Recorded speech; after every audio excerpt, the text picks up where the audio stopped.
Coming to you from the Deep South, this is the Blue Collar Leadership Podcast. High-impact leadership is not reserved for leaders, and it has nothing to do with your position, title, or rank. However, it does have everything to do with your character. It's time to climb to the next level and beyond, personally and professionally. Now, let's start making it happen with your host, Mack Story. Hello, and thanks for listening to the Blue Collar Leadership Podcast today. So just want to kick off today's episode, reminding everyone, I've shared a few times in recent podcasts, but I didn't remember to do it until the end, so I want to share it on the front end this time. I just want to let you know, Rhea and she finally talked me into getting on TikTok. So I don't know much about it, but I know enough about it. I can put some short clips up there and some other things, some other images. There'll be a little bit more personal stuff there. If you want to see some behind the scenes, some of the stuff we do, some of the traveling we do, things like that, that'll be on there. But there'll be a lot of little short clips. I usually put 3 or 4 things out a day on TikTok. So if you get on TikTok, you can learn leadership, personal growth, stuff like that from Rhea and I. My account is at the Blue Collar Leadership. You can just search for Blue Collar Leadership, probably find me pretty easy. And Rhea is at Rhea.story is her profile name. So you can probably search her up by her name, Rhea Story, or type that in directly and find that out. So be sure to get on there, give us a follow, like some of our stuff, help us.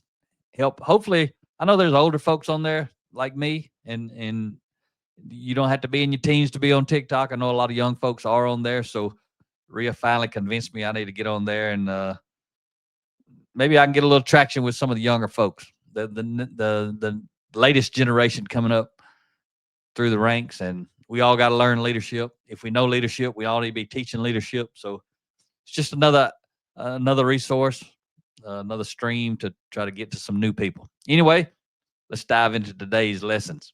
And today's episode is titled, I Was Clueless and Surrounded by Clueless People. And that's the truth early in my career. And that's what I'm going to talk to you about today. And I'm sharing some content with you from chapter 5 in my first book, Defining Influence. Increasing your influence increases your options. So I'll share some from the book, and I'll add some that's not in the book.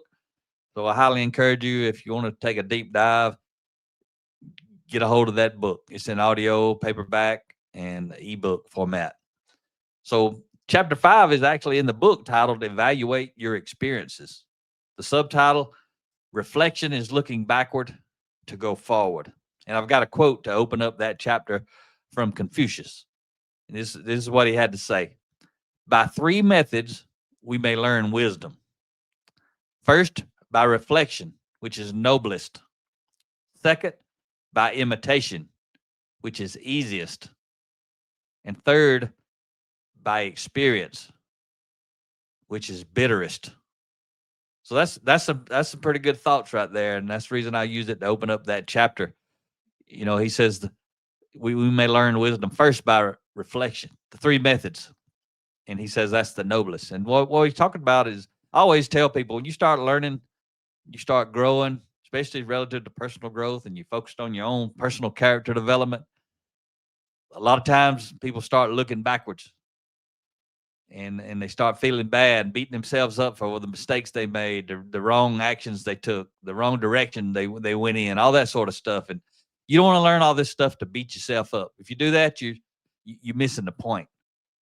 The point, though, there's no problem looking backward and reflecting so you can go forward. And what I mean by that is, look backward and mind the nuggets of wisdom, mind the lessons out of mistakes you made in the past. Don't go in the past to beat yourself up.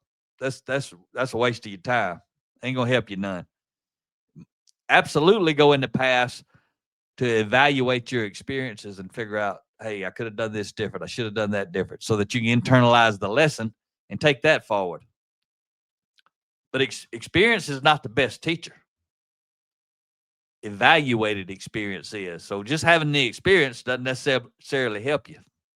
It could hurt you, but evaluate your experience. Looking back to go forward. Trying to find the lesson, mine the nuggets, the golden nuggets of wisdom, even if it was a mistake. That's how you turn a mistake, a negative, into a positive. Get the lesson out of it and apply it the rest of your life. But our biggest mistake is not the mistake we made. It's not learning from the mistake. So in order to learn from our past and to move forward, we must reflect on our mistakes by evaluating the choices that led to the mistake.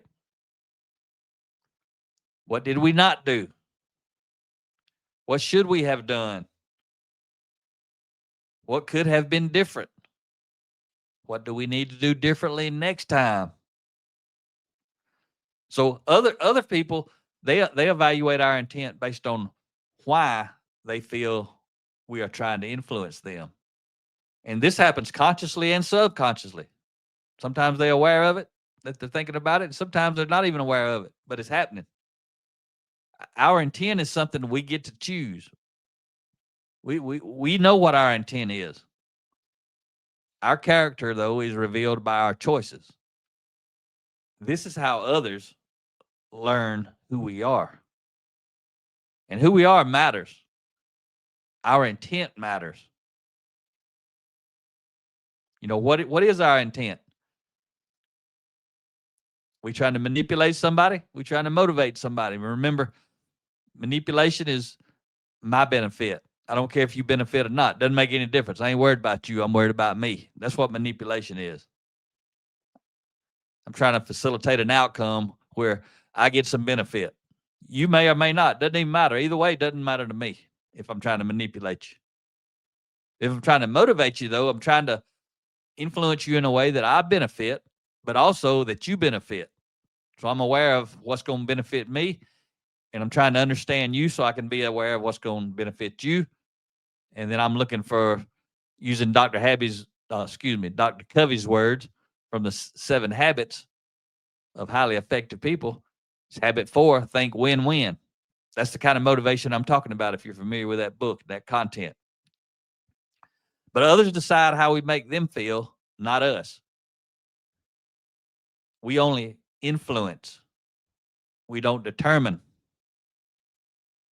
However, we can change the why, the intent behind our influence, in an attempt to get different results. So no matter what we are intending our intent to be, all that matters is what others believe it is. We can be intending to do something positive, but if it's received in a negative way, we get the results of having negative influence, not positive influence. So we can change the why, the intent behind our influence, in an attempt to get different results. But still, we don't get to decide what others believe our intent is. And the best way for me to illustrate how looking backward can help move us forward is to share some examples from my life. And I share these in chapter 5 in Defining Influence.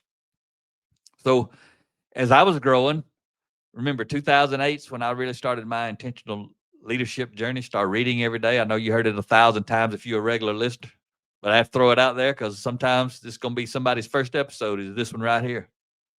So I gotta share with them. I've been reading every day since 2008, 17 years plus daily. I've been working on me hard. I got a whole lot more work to do. As I always say, I'll always be under construction. But as I transitioned from a me mindset to a we mindset, which included intentionally helping and valuing others, which I used to not be too worried about that. I was focused on me in my younger days. Everything was about me. Sure, I helped other people win, but that wasn't the goal. My goal was to help me win. Help me make my life better. Help me do whatever it is I was wanting to do and feel however it was I was wanting to feel. I could care less about other people one way or the other. That's sad to say today, but it's the truth from my past. That's why I know transformation is real. You can change if you want to. But when all that started happening, my world began to change. In my early 20s, I worked long hours so I could have more things. When I was not working, It was still about me. Interesting thing, though, everyone knew that except me. I didn't know what I didn't know. And I always say, I ain't ever been to a psychologist and been evaluated, nothing like that. But I always tell people, I think I'm a recovering narcissist, sociopath, a narcissistic sociopath. That's what I think I used to be. And most people don't recover from that. It's hard. Most people don't even want to. But after 17 years of digesting personal growth and leadership development, I believe I've overcome it, which makes me kind of rare, I believe. But narcissism means, you're thinking about yourself. You ain't worried about other people. Sociopath means you've learned not to care about people, and that's a whole different episode. But I had a lot of external influence that caused me to be that way. A psychopath, they don't care about people either, but they can't help it. They don't know any better. They ain't ever been any better. They ain't gonna ever be capable of being any better. They got a malfunction in the brain. That's what the psychopath is. But a sociopath, not caring about other people, is a learned behavior. So some of that came from the person I looked up to the most in my life. Really influenced me not to care about a lot of people, and that's sad, but that's true. I don't associate with that person anymore. They're toxic to me. But also in the Marine Corps, I was in the infantry, and a lot of what happens in the military, in law enforcement, depending on what lane you're in, what your focus is, you get taught a lot of that stuff that kind of takes off that caring component. If you're gonna be in the Marine Corps or in the infantry, you got to kill people.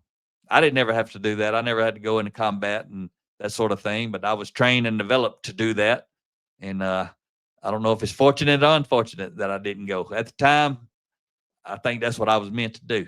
But all these years later, I've outgrown all of that stuff. But used to, I didn't care about people. So I would make the perfect infantry person. All right. Got a quote to share with you from the book from Jeffrey Kluger.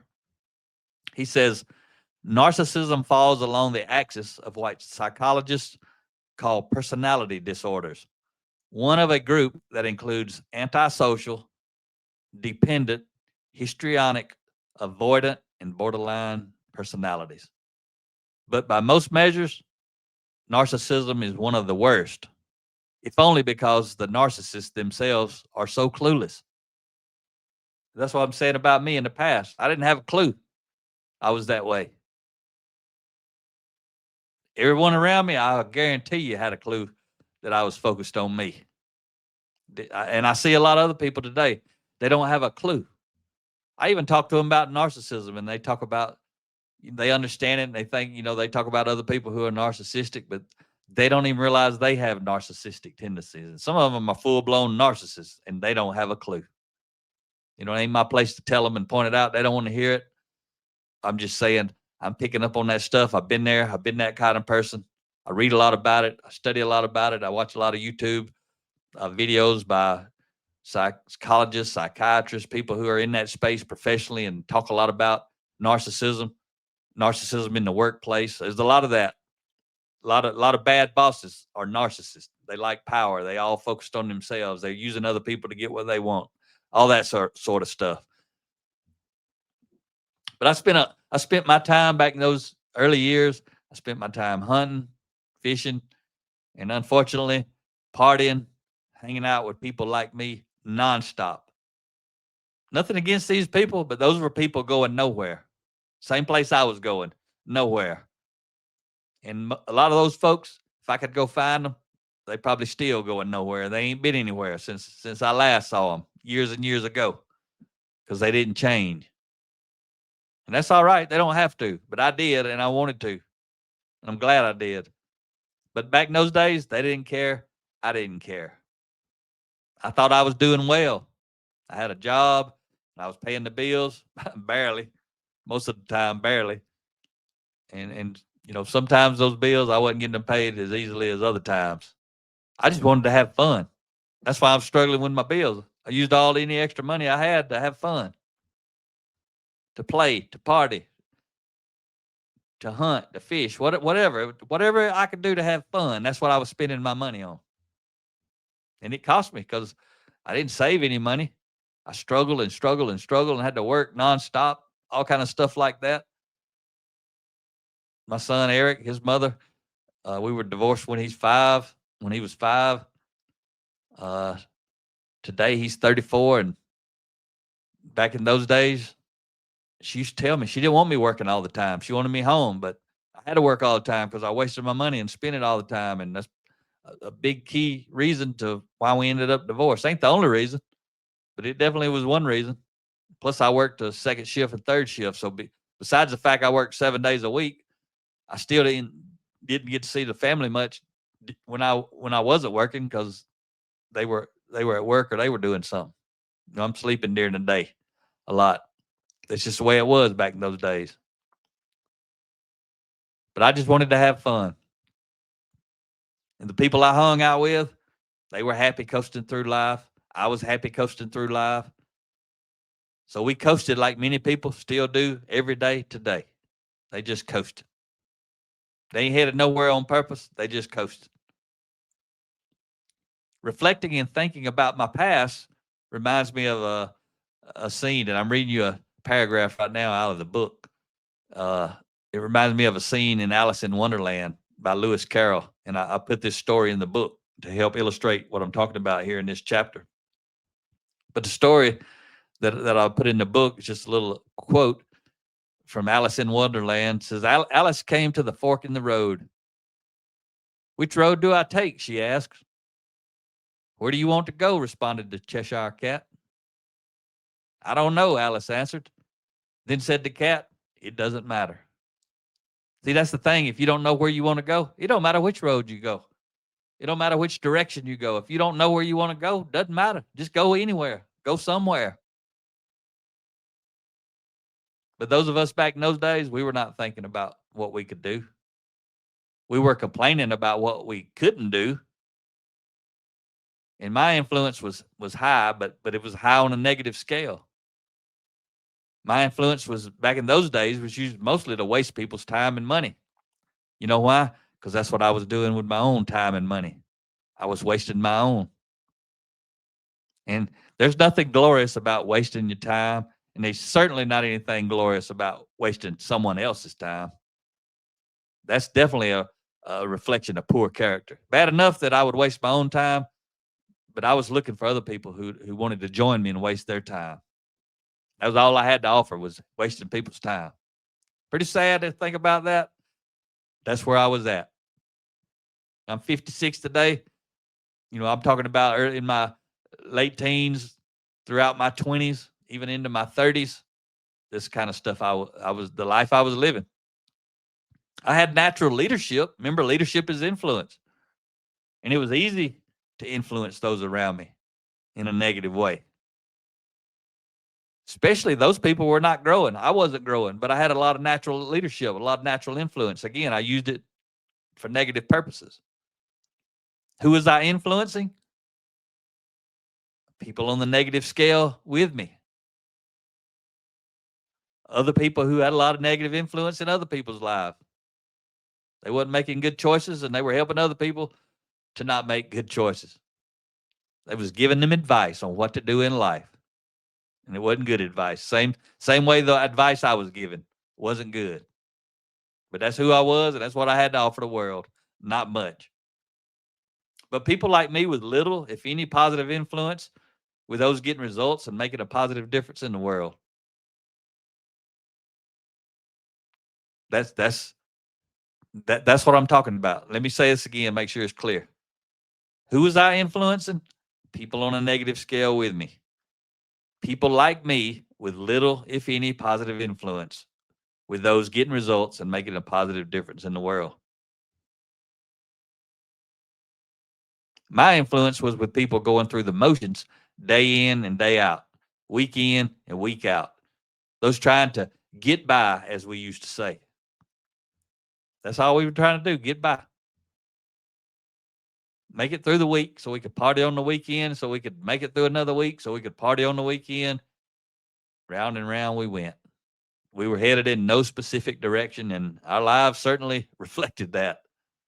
And again, a lot of those people, I probably could go find many, many of those people. 30 years later, ain't nothing changed. But the intent behind my influence was wrong. It was about me. It was about having fun whenever there was time available to waste. It was not about helping others succeed and advance, which would have started with helping myself succeed and advance. It was about living the status quo while settling and coasting through life. See, as long as I was happy with my results, nothing else mattered. And sadly, I didn't care or have any concern for others. Even those closest to me, I didn't care. I cared about me. Worrying about myself and no one else was an easy life. Imagine that. If all I had to do today was just worry about me, life would be easy. I wouldn't be recording this podcast. I think this is a waste of my time. Why would I want to waste time helping somebody else when I could be goofing off? I could be doing something specifically for me. But see, I've changed. My values changed. This is something specifically for me because I want to help other people have a better life. So I'm still being selfish. But see, the key is, how am I being when I'm being selfish? I'm being helpful. I'm still being selfish. But being selfish today means I want to help other people live a better life because that's what I want. So that's selfish, but it's selfish in a way that helps other people. So that's a good thing. But back when I was only worried about me and having an easy life, it wasn't very rewarding at all, but it was easy. I was going through the motions, always looking to escape, but not having a clue about how to do it. I also wasn't associated with anyone with a clue. I was not taking responsibility for myself, much less anyone else. See, I didn't have a clue. Who we are is who we attract. I didn't have a clue, so I attracted people without a clue. They attracted me, I attracted them, and we both hung out and did the same stuff, and neither one of us had a clue. No one I trusted knew about leadership as I understand it today.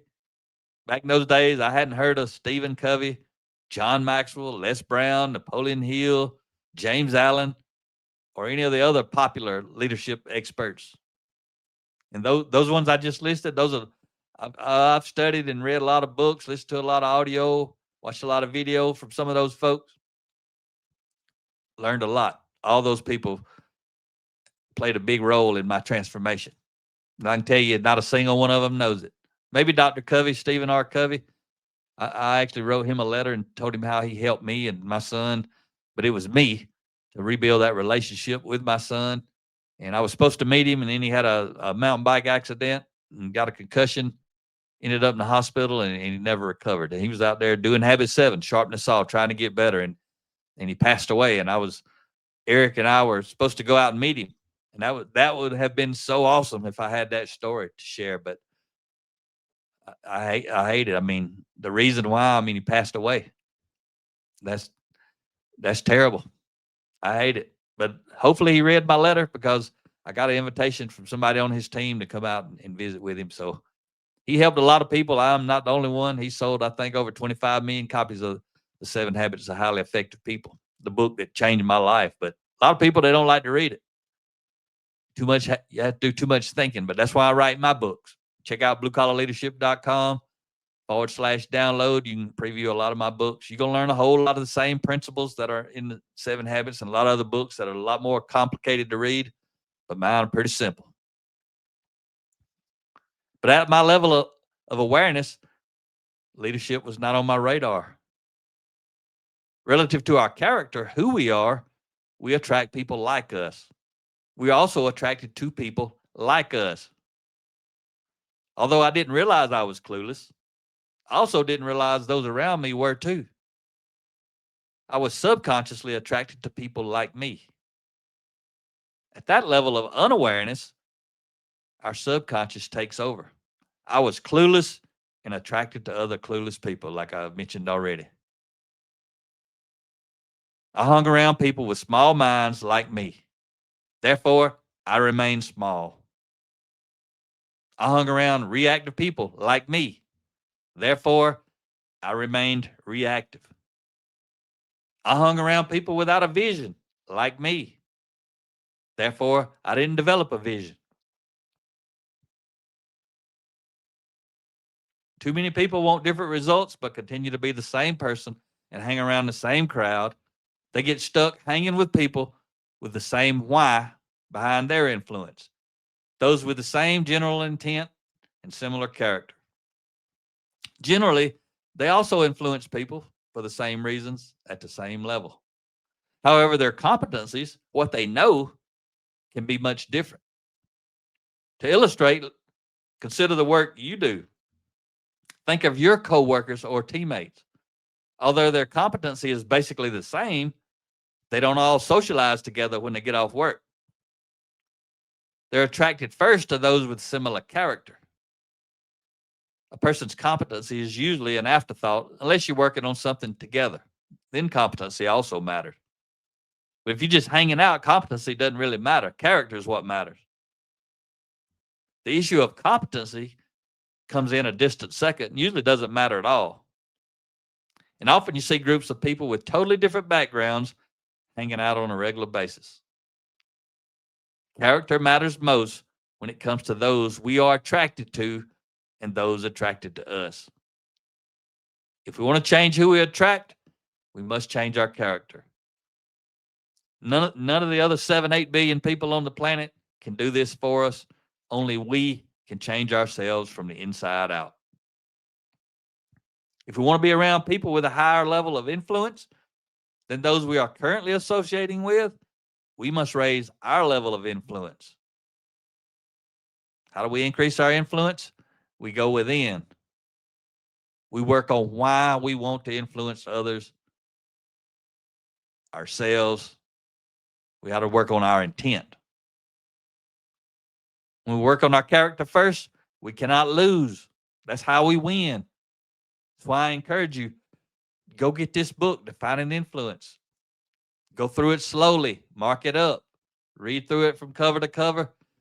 Take a break after you get done, a month or 2, 3 months later, 6 months later, go back and read it again. You're going to see things different. If you don't see things different, you ain't been growing.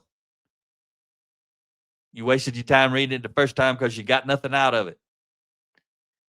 If you're changing, you're going to see the book different. You're going to get more out of it because you're going to be different when you read it the second time. But most people seek more competency when they can't get ahead in life. You know why? Developing competency is easy. Working on your character isn't easy. It's hard.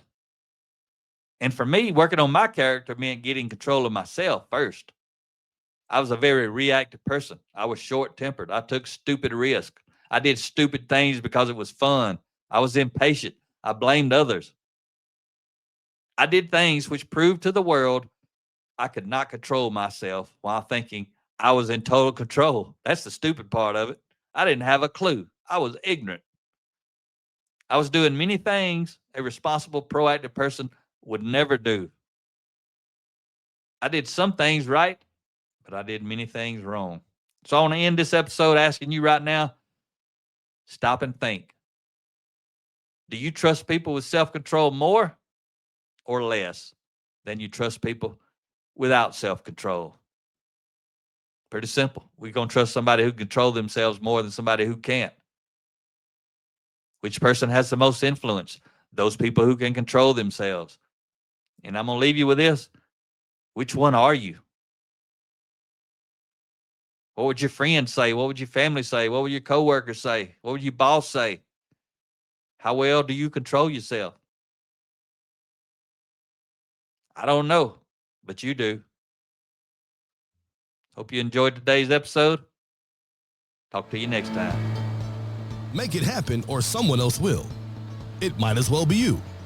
Are you serious about taking your career and your life to the next level and beyond? Check out Mack Story's Blue Collar Leadership series books and others, now available on audio, along with paperback and ebooks at Amazon and Audible. Please visit bluecollarleadership.com to learn about Mack's books, programs, special offers, and more. Thank you for listening to the Blue Collar Leadership Podcast.